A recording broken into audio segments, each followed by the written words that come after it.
this progressive unification of the different forces at the nuclear level, 10 to the minus 16th centimeters, at the electroweak level, 100 times smaller, at the grand unified level, 10 million times smaller, at the super unified scale, 10,000 times smaller. So the scale of super unification is the Planck scale, 10 to the minus 33 centimeters.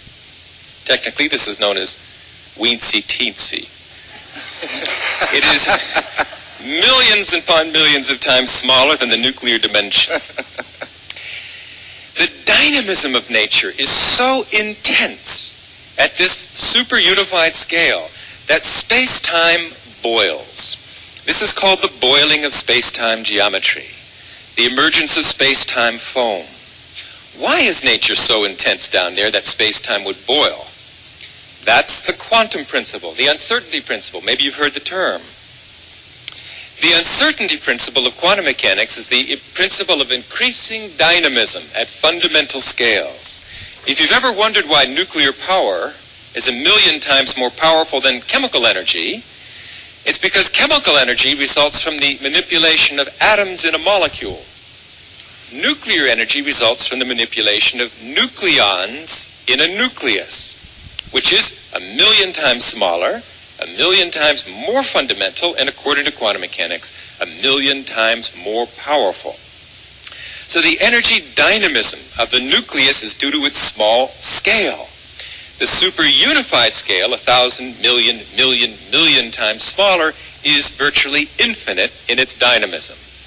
So much so that space-time begins to boil, and you have this what's called bubbling cauldron of space-time geometry, space-time foam, beyond which space-time can no longer be defined. That is the end of space. That is the end of time, the end of causality.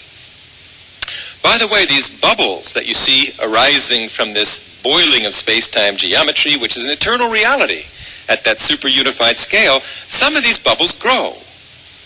They expand exponentially to become universes.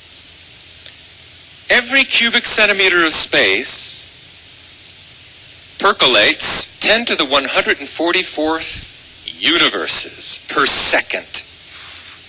This shows the intense creativity of nature, the continuous effervescence of universes. Now, admittedly, most of these are duds. They live maybe 10 to the minus 44 seconds and then just disappear in a burst of energy.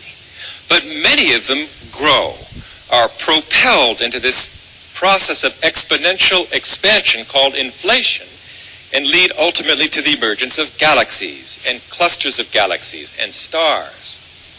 That's how our universe began, as just such a bubble, just such an impulse of unmanifest being.